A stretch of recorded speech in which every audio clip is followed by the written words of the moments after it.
What is going on, guys? This is the Inside Loop Podcast, episode number 39 of this podcast. And today we're breaking down the New York Giants 40-0 loss over the Dallas Cowboys. Yes, 40-0, the final. A brutal game on Sunday night. And having to watch all four quarters was horrible. Maybe a waste of time, but it's just what a fan I am. I watched until it ends, and it ended in a 40-0 score. Giants not able to get even a field goal. They tried to get a field goal that got blocked, and then Graham Gano missed a field goal as well. Bad. Everything was bad. Special teams bad. I mean, once they blocked the kick, I'm like, oh, so this is how we're gonna go today. We're gonna they block a kick. Everything was going right for Dallas. I mean, they played a good game nonetheless. I mean, they contained Daniel Jones. They weren't able to let him get out of the pocket after that first drive. Offensive line collapsed. I mean, it was really bad. Except for Andrew Thomas, of course, Galinsky and Neal. Everybody, honestly, on the offensive line bad. I mean, Schmitz was, he had some bad snaps. I mean, yeah, I know it's in the rain, but, every center, the other center on the Cowboys were playing in the rain too. So, I mean, really no excuse for that. But first game in the rain, that's definitely not how you want to, start your rookie, regular season debut. But it's just what you got to do, and that's just how it went out. And another thing that we touched on, in the video podcast video previously to this one. One of the big questions was would Dan Quinn set up Micah Parsons against Evan Neal at all in the game, and he did. And I kind of saw it coming. Just because Mike Parsons versus Thomas. Thomas pretty much did a pretty good job against Parsons, even with the double team. But when they had Parsons on Neal, I mean, it was 1 second and Neal was done. I mean, Neal was done, and Parsons destroyed him. And okay, that's fine. I understand. Mike Parsons, one of the best pass rushers in the league. Totally understand that. He's going to beat a second-year O lineman. Okay, fine. But when Evan Neal is getting beat by backups, like easily, like this isn't like, oh, okay, maybe this one. No, this is him getting destroyed by backups. That can't happen. I mean, maybe try him at right guard. I'm gonna be totally honest. Maybe that's what's best for Neal, because him playing a tackle has not been a good start to his NFL career, because he's just getting beat. I mean,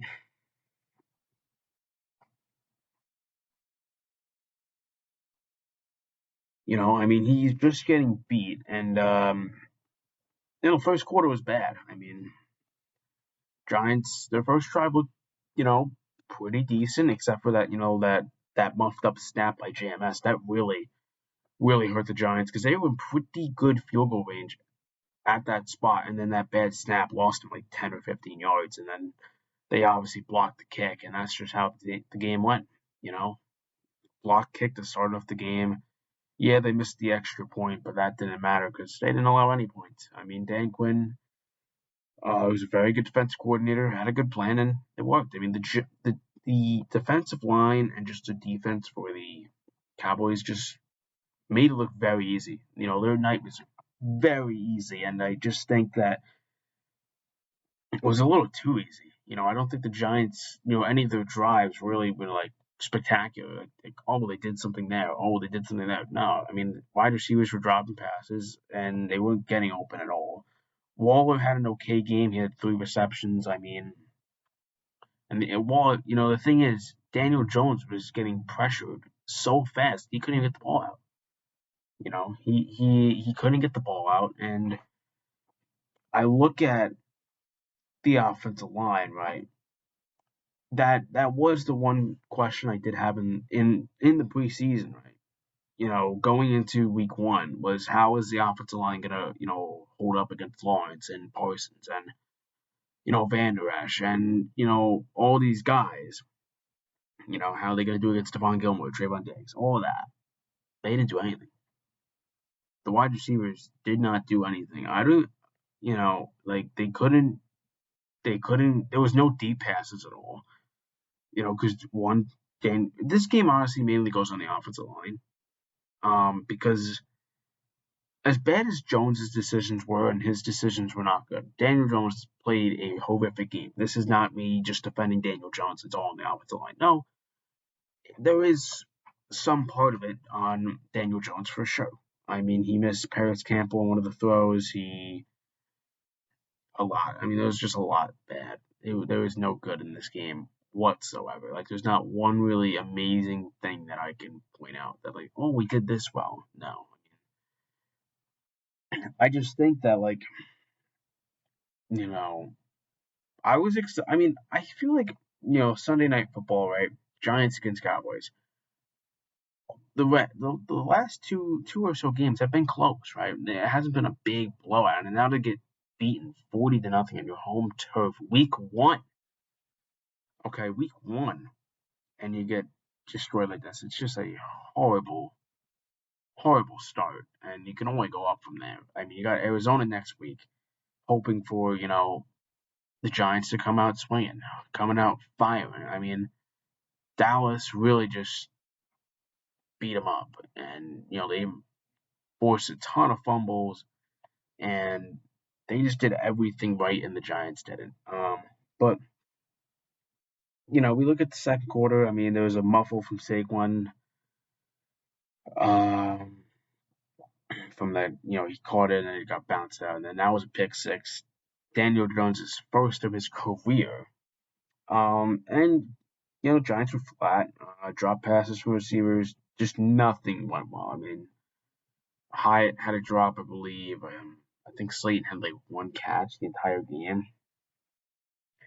Um, just nothing really going, and even the run game really didn't do much besides that first drive. The first drive was good. I thought the first drive was fine until JMS, you know, really bad snap. Like, I don't think that thing got any air on it. But we go into the third and fourth quarter. 4 sacks. I think Daniel Jones got sacked 7 times and was pressured. What was the number? It was I think over 50%. He was getting pressured. And it might even be more than that. I forgot the stat. But that's really bad. And I think Glowinski allowed a ton of pressures and a sack. I mean, it was just so bad. It was such a hard game to watch after, um, really after the first quarter. I mean, everything was just bad, and it was just weird because I don't think. I mean, listen, the Giants were heavily hyped up in the offseason. I will admit that. I would totally agree with that. And did we, as Giants fans, expect that on the field? No way, because we didn't. I mean, we looked at it and we thought this was going to be a close game, and it's going to come down to a few plays, and that's why it's going to be at. That's going to be the difference. And no, mainly the defense just dominated because Dak didn't even play. Dak didn't throw really any deep balls. He just threw quick passes and got the job done. I mean, props to Dak. He was a turnover machine last year. I think he led the league in interceptions last year with like 15, and then but props to Dak for having a interception game. He played good enough to win.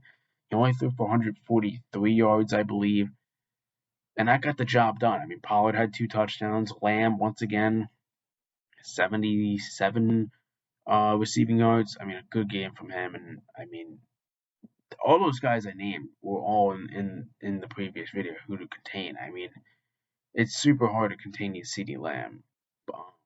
Because he loves playing the Giants. I mean, he averages over 80 yards per game against the Giants in his career. And then he goes into MetLife and have another good game. I mean, but yeah, I mean, there's only two, I think it was on the defensive line, nothing worked either. Thibodeau, Thibs didn't do anything.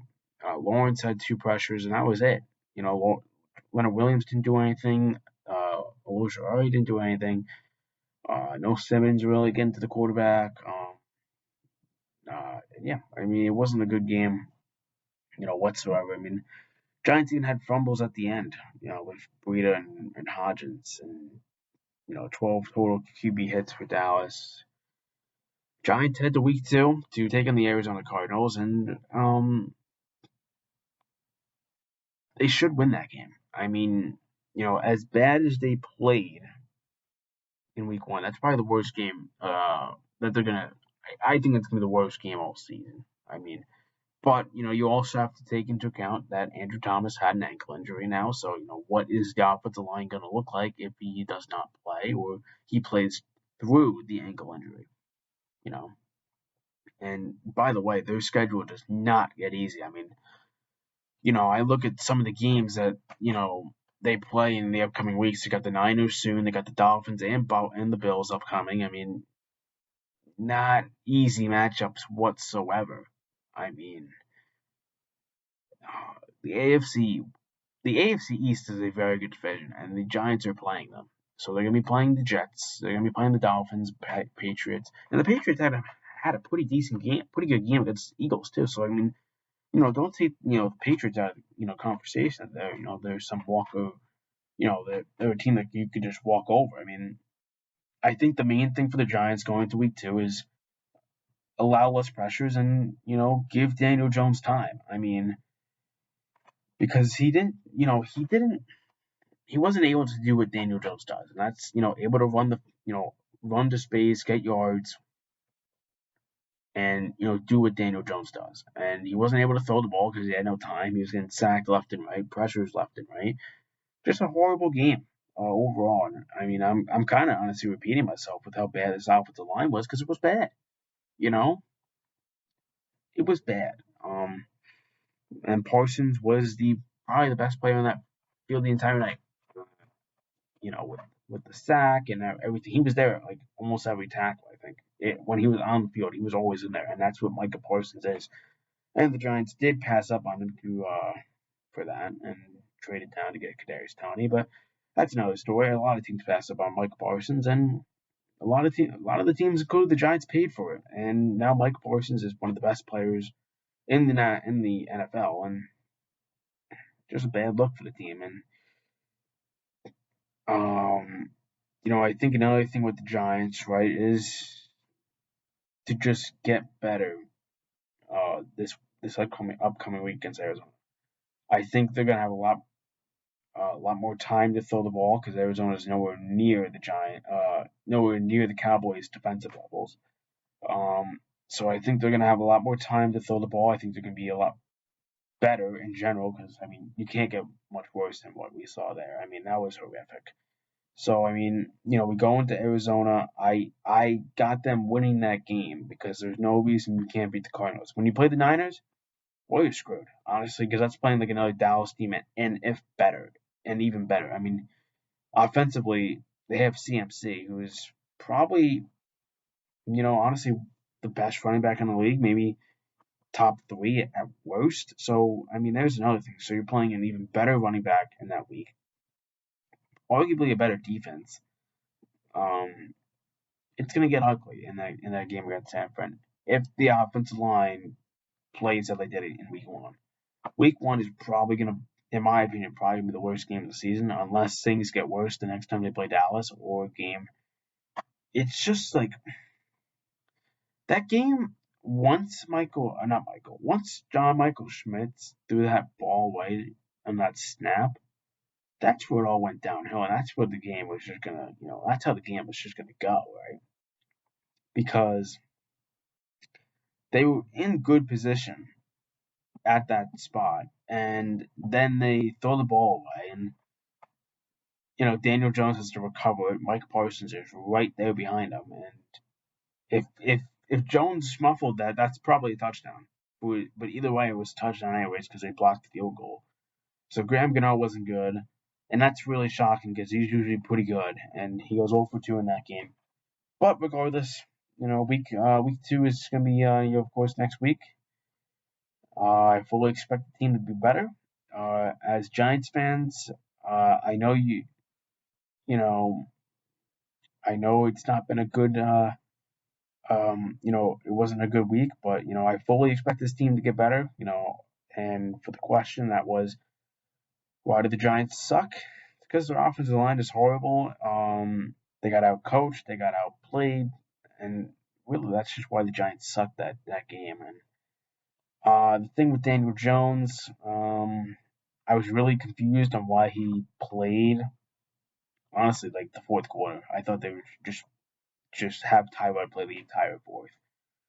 I'm totally honest. I don't really see why they're playing their top QB in that type of situation when it's rainy.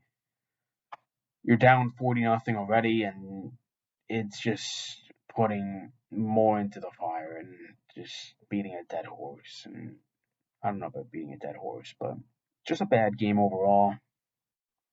But you know, week two, hopefully, it gets better. But it's been the Inside the Loop podcast. I appreciate you guys for watching, and of course, hit that subscribe button and hit that notification bell to notify when I upload these videos. Thanks and peace out. Let's go Giants.